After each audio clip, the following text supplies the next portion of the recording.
नमस्कार मित्रमैत्रिणींनो. माझ्या बायकोचा तो एक फोन आणि माझं आयुष्य उद्ध्वस्त झालं. मी आज 3ऱ्या वर्षांनी तिच्या फोनचा पासकोड टाकला आणि ज्या स्त्रीवर मी आयुष्यभर विश्वास ठेवला होता ती एका सेकंदात माझ्यासाठी अनोळखी बनली. त्या फोनमध्ये जे मला दिसलं ते माझ्या 12 वर्षांच्या लग्नाचा खून होतं. आणि सर्वात वाईट म्हणजे मला ते बघायला लागलं कारण मी स्वतःच तिच्यावर शंका घेतली होती. माझं नाव राजेश पाटील, वय 37 वर्ष. मी नाशिकमधला. माझे बाबा एका छोट्या गॅरेजमध्ये मेकॅनिक होते. आम्ही अत्यंत गरीब होतो. एका खोलीत आम्ही 5 माणसं राहायचो. आई, बाबा, 2 भाऊ आणि मी. कधी जेवण मिळायचं, कधी नाही. पण बाबा म्हणायचे, राजेश, तू शिकशील. तूच या कुटुंबाला उभं करशील. मी शिकलो. रात्री गॅरेजमध्ये बाबांना हात लावायचो. सकाळी शाळेत जायचो. कपडे फाटलेले, पुस्तकं जुनी, पण मनात एकच स्वप्न होतं, यशस्वी व्हायचं. आणि मी यशस्वी झालो. इंजिनिअरिंग केली. पुण्यात एका कंपनीत जॉब मिळवली. नंतर मुंबईत. आज मी एका मल्टीनॅशनल कंपनीत सिनियर मॅनेजर आहे. पगार चांगला. आमचं स्वतःचं फ्लॅट आहे मुंबईत. गाडी आहे.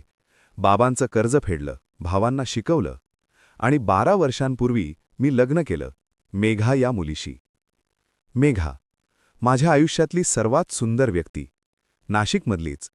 तिचे बाबा सरकारी नोकरीत होते. मध्यमवर्गीय कुटुंब. तिनं बी.कॉम केलं होतं. आम्ही एका समारंभात भेटलो. तिनं माझ्याकडे पाहिलं आणि हसली. त्या हसण्यातच मी हरलो. आम्ही प्रेमात पडलो. 1 वर्षानं लग्न केलं. सगळे म्हणत होते, राजेश, तुझं नशीब फुटलंय. मेघासारखी मुलगी तुला मिळाली. आणि खरंच, मेघा माझ्यासाठी नशीब होती. तिनं कधीच माझ्या गरीब पार्श्वभूमीबद्दल काहीच बोललं नाही.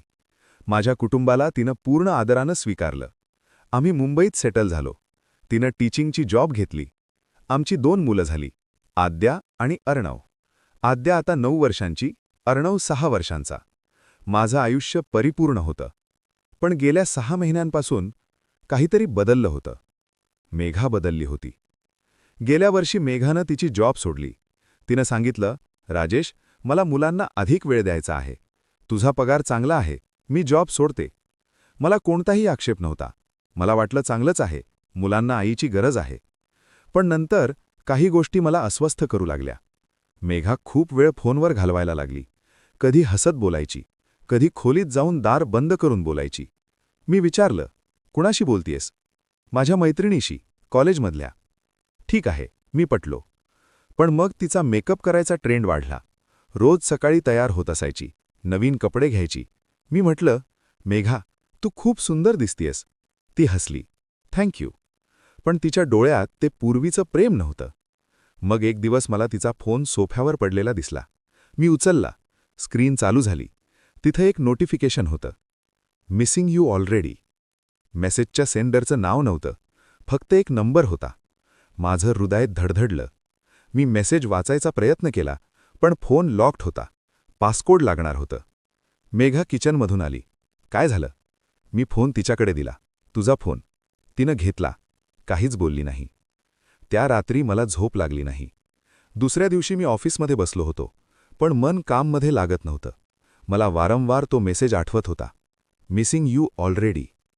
कोण असेल? मैत्रीण? नातेवाईक? नाही, हे प्रेमसंबंधाचं मेसेज वाटलं. मी तिला फोन केला. मेघा, तू कुठे आहेस? घरी. का? काहीच नाही, फक्त तुझा आवाज ऐकावासा वाटला. ओके, मग संध्याकाळी बोलू. पण तिचा आवाज वेगळा वाटला, थोडा तणावग्रस्त. संध्याकाळी मी घरी लवकर पोहोचलो. मुलं त्यांच्या खोलीत होती. मेघा, तुला काहीतरी सांगायचं आहे का? तिने माझ्याकडे पाहिलं. नाही. का? असं काहीच नाही, फक्त विचारलं. ती पुन्हा जेवण बनवायला लागली. मी हॉलमध्ये बसलो. तिचा फोन टेबलवर होता. मी त्याच्याकडे पाहिलं. मला तो फोन उघडायचा होता, पण मला हक्क होता का? तिच्या प्रायव्हसीमध्ये डोकावायचा? मी ठरवलं की नाही. विश्वास हेच नात्याचं पाय आहे. पण माझी शंका वाढतच गेली. पुढच्या काही आठवड्यात मला अधिकाधिक पुरावे मिळू लागले. एक दिवस मेघानं सांगितलं, राजेश, मला माझ्या मैत्रिणीच्या घरी जायचं आहे, बांद्रा. दुपारी परतेन. ठीक आहे, मुलांची काळजी मी घेतो. ती निघाली, पण संध्याकाळी 6 वाजेपर्यंत परत नाही. मी तिला फोन केला. मेघा, तू कधी येणार? बस येतीये, थोडा ट्रॅफिक आहे. पण तिच्या आवाजात तो नैसर्गिकपणा नव्हता. ती रात्री 8 वाजता घरी आली. तिचे केस थोडे विस्कटलेले होते, मेकअप थोडं स्मज झालं होतं. इतका उशीर का झाला? सांगितलं ना, ट्रॅफिक. पण तिच्या डोळ्यात ती खोट होती. दुसऱ्या दिवशी मी तिच्या मैत्रिणीला फोन केला. तिचं नाव पूजा, कॉलेजमधली मैत्रीण. पूजा, काल मेघा तुझ्याकडे आली होतीस? पूजा थोडी गोंधळली. काल? नाही राजेश, आम्ही गेल्या महिन्यात भेटलो होतो. माझं रक्त गोठलं. ओके, कदाचित मी चुकलो. मी फोन ठेवला. मेघानं खोटं बोललं होतं. ती कुठे गेली होती? कोणाकडे? मी 1 आठवडा शांत राहिलो. मेघाचं येणं जाणं लक्षात घेऊ लागलो. तिचे फोन कॉल्स, तिचा वेळ, सगळं. एक दिवस मी ऑफिसमधून लवकर निघालो. घरी येण्याऐवजी मी पार्किंगमध्ये थांबलो. तिथून आमच्या बिल्डिंगचा एंट्रन्स दिसत होता. दुपारी 2 वाजता मेघा बिल्डिंगमधून बाहेर आली, तयार झाऊन. नवीन साडी, मेकअप. तिने एक कॅब घेतली. मी माझ्या गाडीतून तिच्या मागे निघालो. ती कॅब अंधेरीच्या एका उंच इमारतीसमोर थांबली. ती उतरली, आत गेली. मी पार्किंग करून बिल्डिंगच्या लॉबीत गेलो. सिक्युरिटीला विचारलं, मला मिसेस मेघा पाटील भेटायची आहे. कोणत्या फ्लोअरवर आहे? सर, इथे कोणीही मिसेस पाटील नाहीत. अभि एक लेडी आत गेली, साडीमध्ये. हो सर, ती 12th फ्लोअरवर गेली, 1204. मी लिफ्टमध्ये बसलो. माझे हात थरथरत होते. 12th फ्लोअर, 1204च्या दरवाजासमोर मी उभा राहिलो. आत आवाज येत होते. मेघाची हसण्याची आवाज आणि एका पुरुषाचा आवाज. माझ्या डोळ्यांसमोर काळोख पसरलं. मी डोरबेल वाजवली. काही सेकंद शांतता. मग दार उघडलं. एक माणूस उभा होता, जवळपास 35 वर्षांचा, चांगले कपडे, चष्मा. हो, मी त्याला बाजूला करून आत गेलो. मेघा सोफ्यावर बसली होती. मला पाहून तिचा चेहरा पांढरा पडला. राजेश? मेघा, इथे काय करतेस? ती उठली. राजेश, ऐक. कोण आहे हा? त्या माणसानं पुढे येऊन हात पुढे केला. मी विक्रम मेहता. मी त्याचा हात हटवला. मला माहिती नको. मेघा, तू इथे काय करतेस? मेघाचे डोळे भरून आले. राजेश, प्लीज, आपण घरी बोलू. नाही, इथेच बोल, आत्ताच. विक्रम बोलला. राजेश, प्लीज, शांतपणे बोलू. मी त्याच्याकडे वळलो. तू कोण आहेस आमच्यामध्ये बोलायला? तू माझ्या बायकोसोबत काय करतोयस? मी मेघाचा मित्र आहे. मित्र असा क्लोज्ड फ्लॅटमध्ये भेटतात? मेघा रडू लागली. राजेश, प्लीज, मी सगळं सांगते, पण घरी. मी तिचा हात धरला. चल. मी तिला घेऊन बाहेर आलो. घरी आल्यावर मुलं शाळेत होती. आम्ही दोघंच होतो. मेघा, सांग, काय चाललंय? ती सोफ्यावर बसली, रडत होती. राजेश, मला माफ कर. काय माफ करू? तू काय केलंस? मी विक्रमशी. माझा हृदय थांबल्यासारखं झालं. तू त्याच्याशी संबंध ठेवलास?